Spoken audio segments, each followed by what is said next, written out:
హృదయపూర్వక వందనాలు తెలియజేస్తూ ఉన్నాం. అందరూ బాగున్నారు కదా?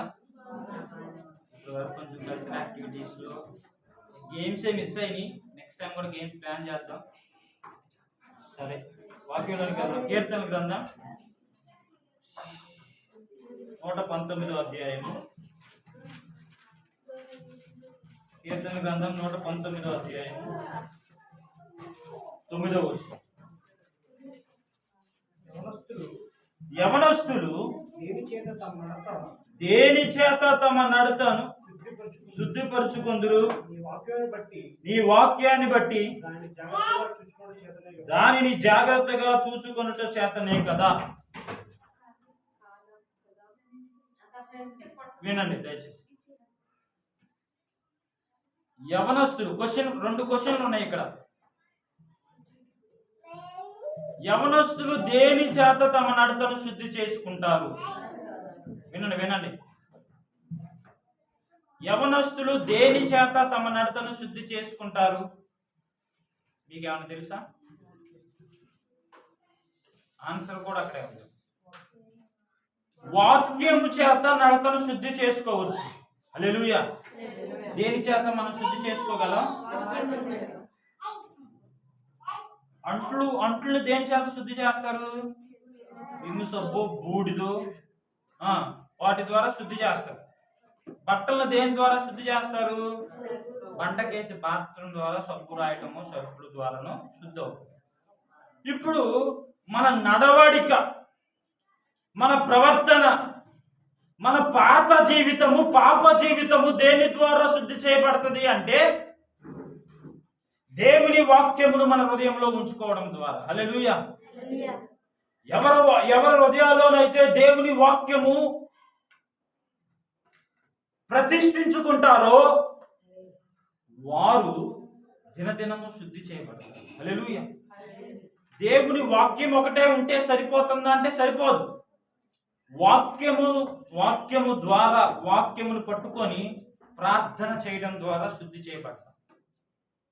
అంట్లు శుభ్రపరచబడితే, వినాలి, శుభ్రపరచబడితే ఆ పాత్రను మనం దేనికైనా ఉపయోగించుకోవచ్చు. అవునా కదా? పాలుకో, అన్నానికో, కూరకో, మనకు అవసరమైనవి దేనికైనా ఉపయోగించుకోవచ్చు. అప్పటి వరకు ఉపయోగపడని పాత్ర శుభ్రపరచడం ద్వారా ఏ విధముగా అయితే ఉపయోగపడుతుందో మన జీవితంలో కూడా ఉపయోగపడినటువంటి జీవితాలు దేవుని వాక్యము ద్వారా మనము నింపబడడం ద్వారా, వాక్యము మన హృదయాల్లో ప్రతిష్ఠించుకోవడం ద్వారా మనము కూడా మన కుటుంబాలకు ఉపయోగపడతాం. హల్లెలూయా. మన సంఘాలకు ఉపయోగపడతాం. హల్లెలూయా. ప్రాముఖ్యంగా దేవునికి ఉపయోగపడే వారముగా ఉంటాం. చూడండి, ఇంకొక వచనాన్ని చూద్దాం. ఫిలిప్పీలకు రాసిన పత్రిక 4వ అధ్యాయము. ఫిలిప్పీలకు రాసిన పత్రిక 4వ అధ్యాయము 7వ వచనం.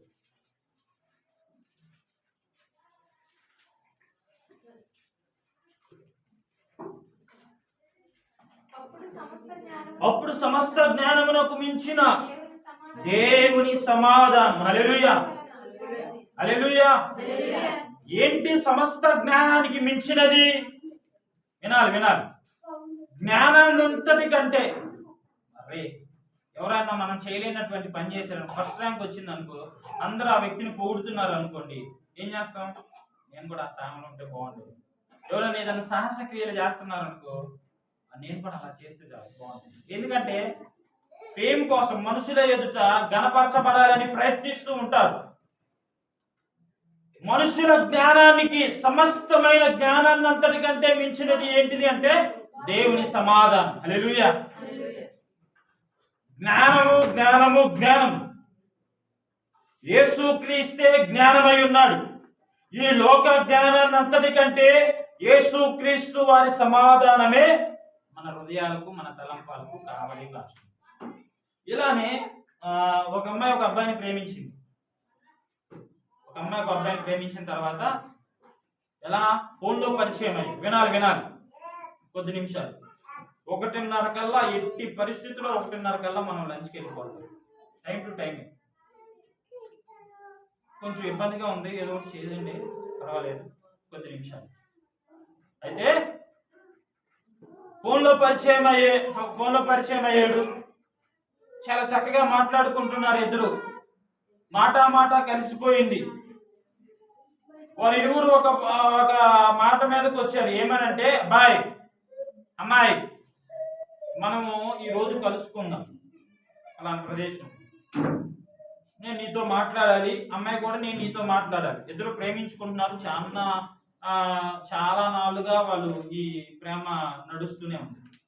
ఇద్దరు కలిసి మాట్లాడుకున్న మాటలు, అమ్మాయి అయితే మా ఇంట్లో ఏ విధముగా అయినా నేను ఒప్పిస్తాను అని మాట్లాడుతుంది. అబ్బాయి అయితే నేను ఒక ప్రశ్న అడుగుతాను, నేను అడిగింది నువ్వు చేస్తావా అని అడిగాడు. చేస్తాను, నేను నిన్ను ప్రేమించాను, ధారాళంగా ప్రేమించాను, తల్లిదండ్రుల కంటే ఎక్కువగా ప్రేమించాను, ఈ లోకం అంతటి కంటే నిన్ను ఎక్కువగా ప్రేమిస్తున్నాను, ఈ లోకంలో నేనంటూ నమ్మేది నిన్ను మాత్రమే అని. సరే, వివాహమైన తర్వాత, లేకపోతే లైవ్ ఆపేసి, వివాహం అయిపోయిన తర్వాత ఎలాగూ ఈ శరీరం నాదే కాబట్టి వివాహానికి ముందే మనము శారీరకంగా కలుద్దాం అనే మాట అడిగాడు అబ్బాయి. నేను చాలా సిగ్గుపడకుండా చెప్పే మాట ఏంటంటే, ఒక దేవుని సేవకుడిగా ఈ రోజుల్లో యవ్వనస్తులు పాడైపోవడానికి కారణమే ఇవైపోతుంది. అమ్మాయికి కూడా చాలా ఆలోచించేసి సమ్మతించేసింది. వారు శారీరకంగా కలిసియారు, అంతా అయిపోయింది. వారి జీవనాన్ని నడుస్తూ ఉన్న సమయంలో ఒకరోజు అబ్బాయి మళ్ళీ ఫోన్ చేశాడు అమ్మాయితో, అమ్మాయి నాకు 1,00,000 రూపాయలు పంపించాలి ఈరోజు. అదేంటంటే, నా దగ్గర ఎక్కడ, నా దగ్గర ఉన్నాయి, ఏమన్నా ఉంటే మా ఇంట్లో చాలా అప్పుల్లో ఉన్నాము, మా దగ్గర అసలు డబ్బులే, వాక్యమని అసలు నా దగ్గర డబ్బులేమి లేవు కదండి అంటే, ఏ విధంగా ఏం చేస్తావో నాకు తెలియదు, లేకపోతే మన ఇద్దరం శారీరకంగా కలిసిన సమయంలో నేను ఫోన్లో రికార్డ్ చేశాను, ఇవి నేను ఇంటర్నెట్లో పెట్టేస్తా, నీ పరువు ఏమైపోయిద్దో, నీ జీవితం ఏమైపోయిద్దో, ఇక నువ్వు చచ్చిపోవటమే తప్ప నీ జీవితానికి వేరే మార్గం లేదు. నేను అడిగిన 1,00,000 రూపాయలు తీసుకొచ్చి నా చేతిలో పెడతావా లేదా? ఆమె తెలిసిన వారందరి దగ్గరికి వెళ్ళి వినాలి. తెలిసిన వారందరి దగ్గరికి వెళ్ళి వాళ్ళ దగ్గర 10,000, వాళ్ళ దగ్గర 10,000, వాళ్ళ దగ్గర 10,000, వాళ్ళ దగ్గర 10,000, అట్లా ఆమె ఎలా కొలో డబ్బు సంపాదించి ఆ 1,00,000 రూపాయలు ఆయన చేతిలో పెట్టింది. బయటికి వెళ్ళిపోవాలి. ఆ 1,00,000 రూపాయలు ఆయన చేతిలో పెట్టారు. వారం తిరగకుండానే వినాలి. వారం తిరగకుండానే మళ్ళీ ఫోన్ చేశాడు అబ్బాయి, ఇంకొక 50,000 కావాలి. నేను చచ్చినా నా దగ్గరకు రూపాయి రావు. నాకంటూ అప్పించే వాళ్ళందరూ నీచమైన అనిపించిన, అవమానం అనిపించిన ఆడపిల్లగా ప్రతి గడప దగ్గరికి వెళ్ళి తెలిసిన వాళ్ళందరూ కాళ్ళు ఏళ్ళు పట్టుకొని ఆ 1,00,000 రూపాయలు నీ చేతిలో పెట్టారు. ఇంకా నా దగ్గర రూపాయి అంటూ లేదు, నా వల్ల కాదు అని ఈమె మాట్లాడింది. ఇక నువ్వు ఇస్తావా, లేకపోతే ఈ వీడియోలు బయట పెట్టమంటావా? మామూలుగా చూడు అని ఒక వీడియో పంపించారు. చాలా ఘోరంగా అనిపించింది ఆమెకు. అవి చూసిన తర్వాత ఆమె ఆ బెదిరింపులు తట్టుకోలేక ఆమె చేసిన పని ఏంటంటే, ఇటు తల్లిదండ్రులకు చెప్పుకోలేనటువంటి పరిస్థితి, ఇటు బంధువులకు కానీ స్నేహితులకు చెప్పుకోలేనటువంటి పరిస్థితి. ఎవరో తెలియని వ్యక్తి ఫోన్లో పరిచయం అయ్యి ఇప్పటి వరకు ఇంతవరకు నడిచిన వ్యవహారం అంతా కూడా చెప్తే నీకు సిగ్గు లేదా, నీకు జ్ఞానం లేదా అని ఆమెనే తిడతారు. జరిగిపోయింది ఏదో జరిగిపోయిందమ్మా, ఇక నుంచి అయినా జాగ్రత్తగా ఉండు అనే వాళ్ళు ఉండరు. సొంత కుటుంబంలో కూడా అలా ఉండరు. ఇప్పటికీ తప్పు ఏలెత్తి చూపించే కుటుంబాలు ఉంటాయి. కొన్న భర్త అయినా కన్న తల్లిదండ్రులైనా, నువ్వు అలాంటి దానికి నువ్వు అలా చేసావు, నువ్వు అలా చేసావు, మన తప్పును వేలెత్తి చూపించేవారే. కానీ ఆమెకి తట్టుకోలేనటువంటి పరిస్థితులు ఆత్మహత్య చేసుకొని చనిపోయింది, మరణించేసింది. ఇప్పుడు ఆమె జీవితం నాశనం అవడానికి కారణం ఏంటి? ఆమె జీవితాన్ని నాశనం అవడానికి కారణం ఏంటంటే, ఒకటే, పాపము చేయడం తప్పు. ఇంకోటి, తెలియని వ్యక్తికి మనది 100 రూపాయలు ఇవ్వాలంటేనే ఆలోచిస్తాం. అవునా కదా? ఆలోచిస్తారా లేదా? ఒక 1000 రూపాయలు ఇవ్వాలంటే నన్ను ఇస్తావా లేదా? కానీ యవనస్తులైన వారు వారి శరీరాలను స్త్రీలకు, పురుషులకు విచ్చలవిడిగా అప్పగించేస్తారు. జాగ్రత్త, పవిత్రంగా మీ శరీరాలను కాపాడుకోవాలి. దేవుడు కోరుకునేది అదే. మీ భర్తల కొరకు, మీ భార్యల కొరకు దాచిపెట్టుకోవాలి. మీరు అలా చేయడం. ఇలానే ఇంకొక అమ్మాయి, అబ్బాయి పరిచయం అయిపోయాడు. అబ్బాయి పరిచయం అయిన తర్వాత అమ్మాయి బాగా తెలుసు.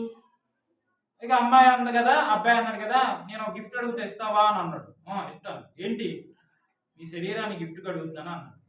అంత అయిపోయిన తర్వాత అమ్మాయి తర్వాత ఏదో హాస్పిటల్కి ఏదో చిన్న పని మీద వెళ్తే ఆమెకి హెచ్ఐవి ఉందని తెలిసింది. అమ్మాయి అబ్బాయికి తన శరీరాన్ని గిఫ్ట్గా ఇస్తే అబ్బాయి గిఫ్ట్గా ఏమి ఇచ్చాడంటే హెచ్ఐవి ఎయిడ్స్ ఇచ్చాడు గిఫ్ట్గా. కాబట్టి దేవుని వాక్యం ఉంది కదా, మీరు దేవుని ఆలయమై ఉన్నారు, దేవుడు మీలో నివసిస్తున్నారు. భయముతో మీ ఘటములను కాపాడుకోవాలి. ఘటం అంటే ఏంటి? ఘటములను అంటే ఏంటి చెప్పండి?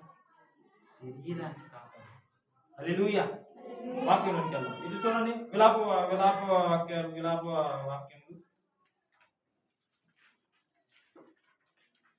3వ అధ్యాయం 27వ వచనం.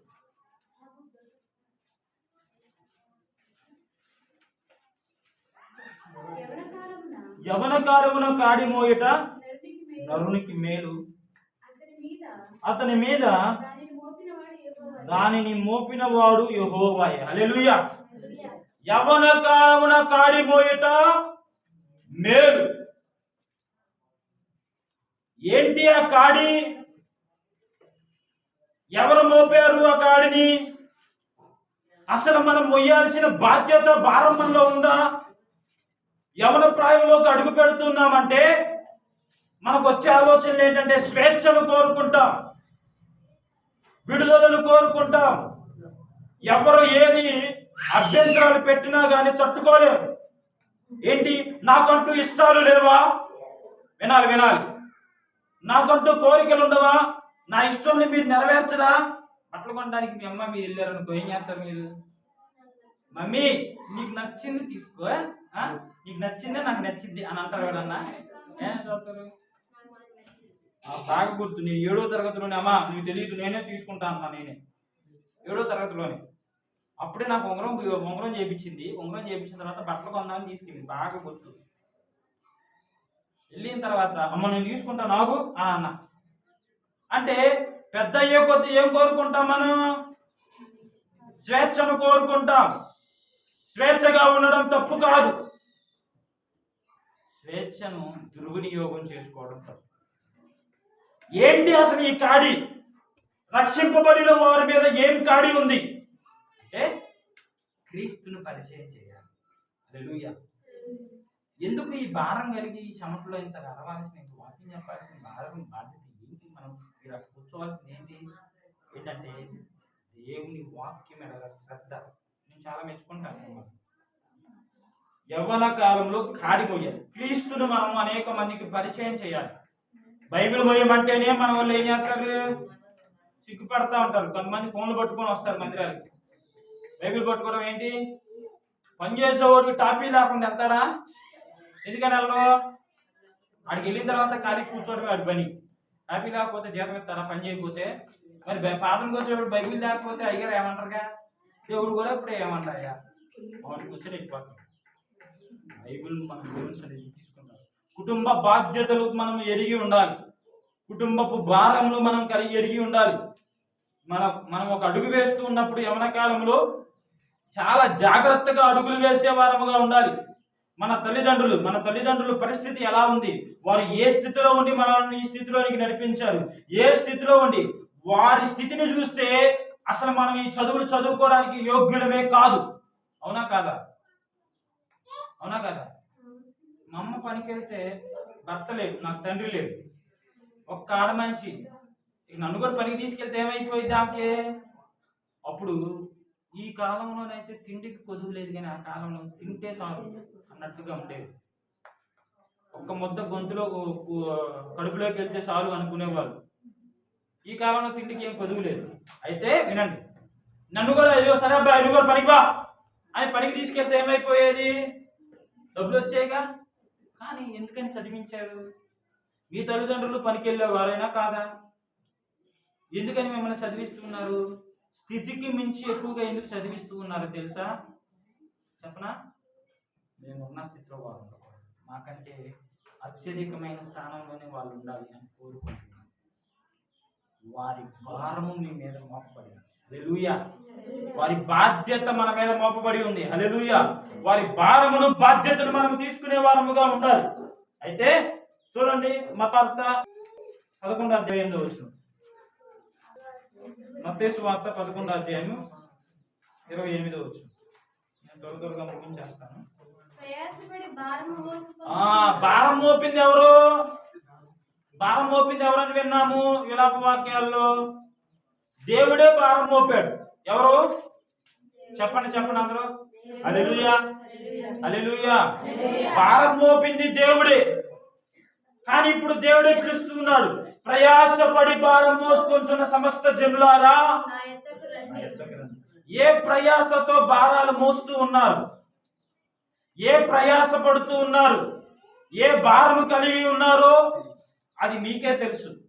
మీ దుఃఖం ఏంటో, మీ ఆవేదన ఏంటో, మీ కన్నీరేంటో, మీ ఆక్రందన ఏంటో, మీ బాధలేంటో అవి ఎవరికన్నా చెప్తే అర్థం చేసుకుంటారా? నా బాధ నీకేం చెప్పు, నువ్వు అర్థం చేసుకో. కొన్నిసార్లు అనిపిస్తుంది కదా, అమ్మోళ్ళకి చెప్పినా వాళ్ళు నన్ను అర్థం చేసుకోలేము. అమ్మాయి పరిస్థితి అదే, తల్లిదండ్రులకు చెప్పినా అర్థం చేసుకో. సరేలే అమ్మ చేత్తో చేసేవాళ్ళే, తప్పు చేసుకో, చేత్తో చేసుకోలేదా ఎట్టో ఒకటి ఉందని అంటున్నారు ఈరోజు తల్లిదండ్రులు. పిల్లలు పోడవడానికి కూడా వాళ్ళే కాపులు అయిపోతారు కొంతమంది, అందరూ కాదు.